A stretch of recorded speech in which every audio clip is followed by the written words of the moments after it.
Hello दोस्तों। तो हम आज के इस वीडियो में जानना चाहेंगे कि भाई काउंसलिंग की बेसिक प्रोसीजर क्या होती है, थोड़ी बेसिक्स, ताकि आपको एक आइडिया आ जाए कि यार किस तरीके से ये चीजें कैरी फॉरवर्ड होती है। और हाँ, अगर किसी ने पिछले साल काउंसलिंग अटेंड की है या किसी के दोस्त ने रिश्तेदार ने अटेंड किए तो उनसे पूछ पूछ के मत करना बेटा। मतलब पूछना तो है, लेकिन इस बार कई सारे रूल चेंज हो जाएंगे। जैसे कि मेरे अभी एडमिन ऑफिसर से भी बात हो रही थी जो एडमिशन के साथ डील करते हैं कॉलेज के। तो पिछले बार कोविड चल रहा था बेटा, इसलिए कुछ अलग गाइडलाइन थी। इस बार के गाइडलाइन अपडेट हो चुके हैं जिसके बारे में हमें जल्द ही पता चलेगा। तो मेरा आपको यही कहना है कि भाई पिछले बार भी ऐसा था, इसलिए इस बार भी काउंसलिंग में ऐसा होगा, ऐसे मत सोचना। ऐसे ही कुछ इंपॉर्टेंट चीजें मैं आपके सामने यहाँ पे रखना चाहता हूँ, तो ध्यान से सुनना। वीडियो को अगर आप मतलब चैनल को अगर सब्सक्राइब करते हो तो आपको नोटिफिकेशन मिल जाता है। ओके, चल भाई, काउंसलिंग की बेसिक्स, अगर मैं बेसिक्स से अगर बात करूं, आपको समझाना चाहूं, तो मान लो किसी कॉलेज में अगर 100 सीट्स है, ओके, लेट से कि ये महाराष्ट्र का कोई कॉलेज है, ओके, महाराष्ट्र का कोई कॉलेज है, उसमें 100 सीट्स है। लेट से कि दिस इज केएम कॉलेज है मुंबई का। ओके भाई, चलो, ओके, वेरी गुड। अब एक्चुअल में होता क्या है बेटा कि इसकी जो 15% सीट है, दैट इज लेट से दिस इज अ 15, ओके, बिल्कुल, और बची हुई 85 सीट्स। ओके, अब ये जो 15 सीट्स है ये फिलअप की जाती है medical council committee, that is MCC के द्वारा, दैट इज सेंट्रल गवर्नमेंट के द्वारा। ओके, मतलब हर ये 15 सीट के लिए, जैसे कोई कर्नाटक से है, कोई दिल्ली से, हर कोई इस सीट के लिए अपना दावा कर सकता है। ओके, ये जो 85% सीट है ये फिलअप की जाती है महाराष्ट्र गवर्नमेंट के द्वारा, जिस वेबसाइट का नाम है CET cell, that is common entrance test cell. Okay, CET cell के द्वारा ये फिलअप की जाएगी। मतलब इस वेबसाइट पे आपको इसके अपडेट मिलेंगे, इस वेबसाइट पे आपको इसके लिए फॉर्म भरने पड़ेंगे, ये बात मैं कह रहा हूँ। ओके, तो ये बात तो क्लियर हुई कि 15% और ये 85% इस तरीके से डिस्ट्रीब्यूशन है। अब होता क्या है कि आपका जो पहला राउंड होगा काउंसिलिंग का, it is called, let's say this is the first counselling round. अब फर्स्ट काउंसिलिंग राउंड किसका होगा? इसका होगा पहला, ओके, एमसीसी का। ओके, इसमें क्या होगा, इस वेबसाइट पे आपको रजिस्ट्रेशन करना होगा। ओके, और आपको आपके कॉलेज के चॉइस देने पड़ेंगे ऑल ओवर इंडिया के। ओके, आपने दे दिए।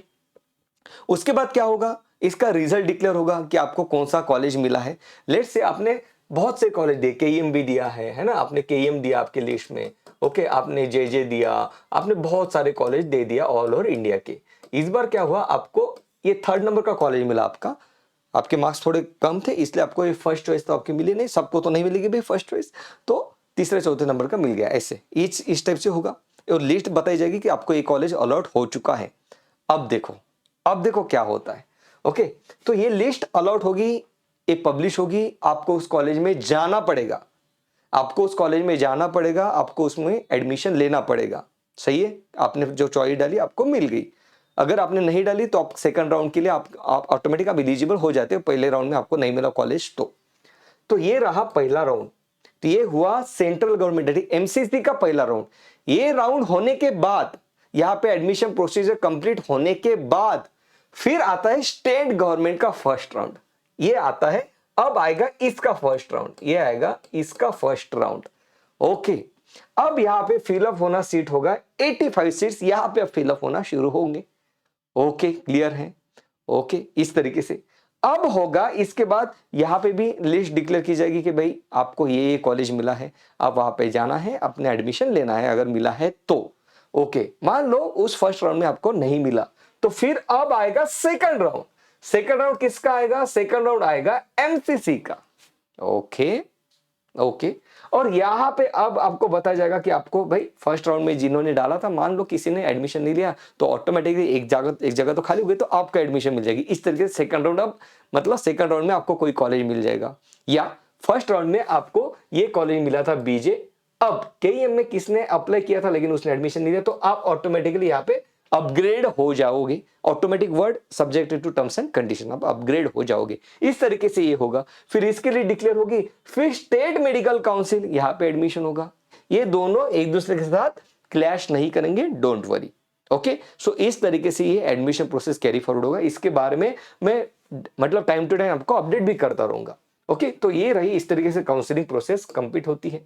ओके, अब आप जो सवाल पूछोगे कि भाई कौन सा कॉलेज लेना है, पहले तो कौन से कॉलेज है उसमें बच्चों को बड़ा दिक्कत आ जाती है कि कौन से कॉलेजेस है, तो वो भी मैं आपको बताना चाहूंगा। मैं एक लिंक यहाँ पे बेटा शेयर कर दूंगा, उस लिंक पे आप जाओगे तो this is the list of colleges of all MBBS medical colleges.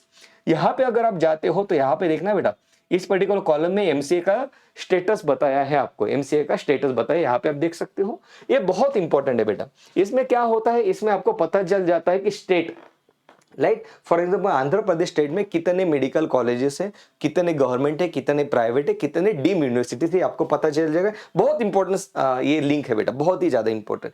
कितनी सीट्स है, कॉलेज कब बना पता चल जाता है आपको, क्योंकि जितना पुराना कॉलेज उतना उसको अच्छा माना जाता है मेडिकल फील्ड में। ओके, यहां पे देखो बहुत इंपॉर्टेंट है, ये मेडिकल काउंसिल ऑफ इंडिया का रिकॉग्निशन है कि नहीं उस कॉलेज के पास, ये आपको पता चलेगा, राइट। अगर यहां पे रिकॉग्निशन नहीं है तो उस कॉलेज का मतलब उस कॉलेज को प्रेफरेंस नहीं देना है आपने।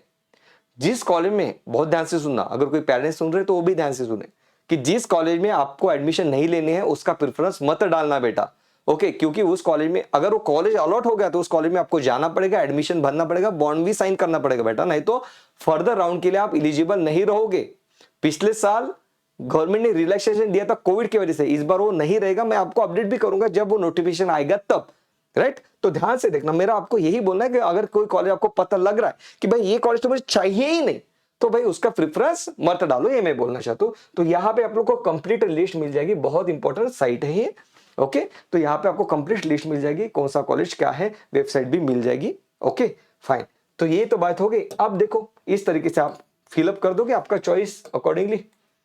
अब कॉलेज में जब आप जा रहे हो, कोई कॉलेज आपको अलॉट होता है, तो आपको क्या करना है, उस कॉलेज का इंफॉर्मेशन बुलेटिन डाउनलोड करना है।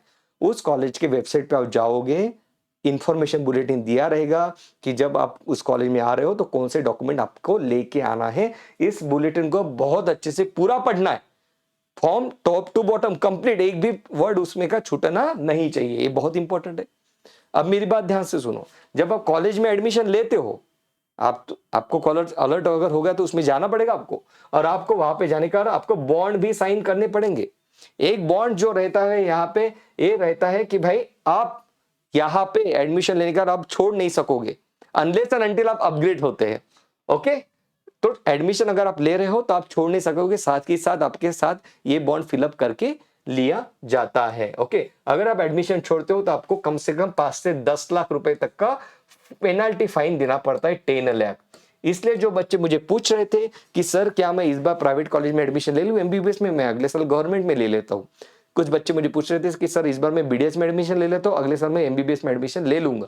ऐसे हालात में आपको कम से कम 5 से, मतलब ये डिपेंड करता है कौन से कॉलेज का कितना बॉन्ड है। इसलिए मैं बोल रहा हूँ कि कॉलेज मिलने के बाद जो इन्फॉर्मेशन बुलेटिन है पढ़ लेना, उसमें दिया रहेगा कि भाई 10 लाख तक का आपको यहाँ पे भरना पड़ेगा पेनल्टी, अगर आप एडमिशन लेने के बाद छोड़ते हो तो अगर आपको एडमिशन नहीं लेना है तो मत लो, मैं वही बोल रहा हूँ, बॉन्ड साइन करोगे फंस जाओगे बेटा। एक ये बॉन्ड आपको साइन करना पड़ता है, आपको और एक बॉन्ड साइन करना पड़ता है। कौन सा बॉन्ड? आपको ये बॉन्ड साइन करना पड़ता है कि इस कॉलेज से पास आउट होने के बाद आपको उस पर्टिकुलर स्टेट का जो रूल्स एंड रेगुलेशन है, जैसे महाराष्ट्र में 1 साल के लिए आपको रूरल एरिया में जाके सर्विस देनी पड़ेगी। अगर आप वो सर्विस नहीं देते तो आपको 10 लाख रुपए गवर्नमेंट को देने पड़ेंगे, वो भी बॉन्ड आपको यहाँ पे साइन करना पड़ता है। और एक बॉन्ड आपको साइन करना पड़ता है कि अगर इस कॉलेज में कुछ इलीगल एक्टिविटीज में आप पाए जाते हो तो भी आपको कॉलेज से निकाला जाएगा, पूरी फी आपसे ली जाएगी, जैसे रैगिंग वैगिंग में अगर पकड़ गए तो ये बॉन्ड बड़े इंपॉर्टेंट होते हैं बेटा।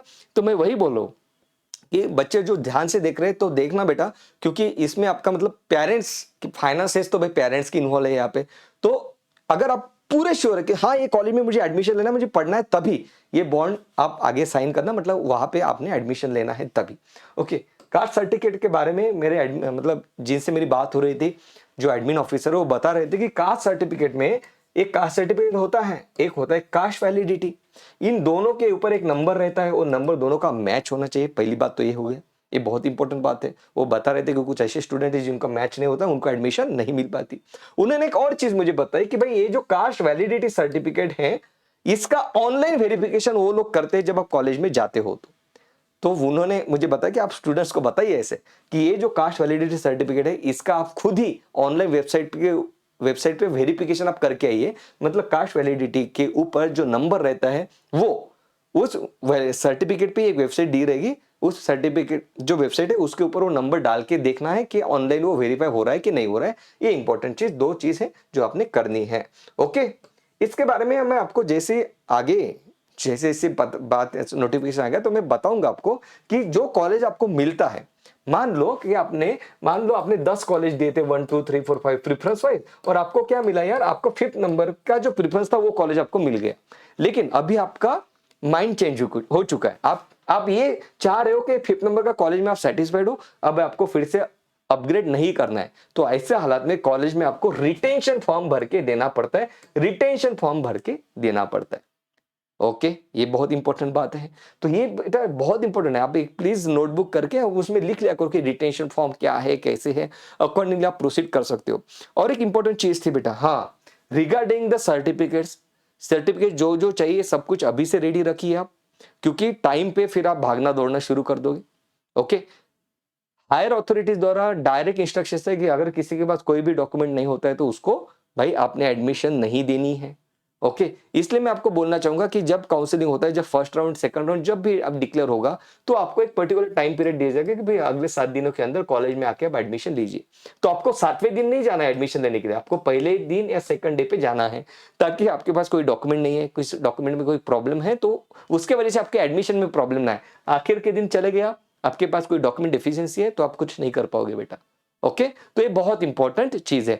यहां तक कि क्लियर कट इंस्ट्रक्शन जो दिए गए हैं इन कॉलेज को, ये दिए गए हैं कि अगर कोई एक डॉक्यूमेंट है जो थोड़ा कम इंपॉर्टेंट है लेकिन वो किसी बच्चे के पास नहीं है, तो उसको भाई एडमिशन का लेटर आप इश्यू मत करो, ज्यादा से ज्यादा उसको बोल दो, ओरली बोल दो कि हाँ यार तेरी एडमिशन हो गई है, लेकिन उसको रिटर्न में कुछ मत दो।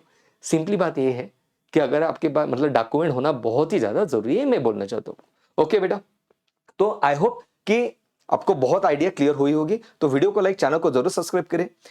नेक्स्ट वीडियो में हम देखेंगे कि प्राइवेट कॉलेजेस में एडमिशन लेते वक्त कौन सी चीजों का हमें ध्यान रखना है, कि एडमिशन लेना है नहीं लेना है, कौन से कॉलेज में लेना है, ये सब चीजें हम डिस्कस करेंगे बेटा। And I will try to, मतलब मेरी तरफ से पूरी कोशिश करूंगा आपको एक क्लियर पिक्चर मिल जाए प्राइवेट कॉलेजेस के बारे में भी। ओके, चलो, सो अगेन वीडियो को लाइक और चैनल को सब्सक्राइब करना मत बनाए। टेक केयर बेटा, बाय बाय।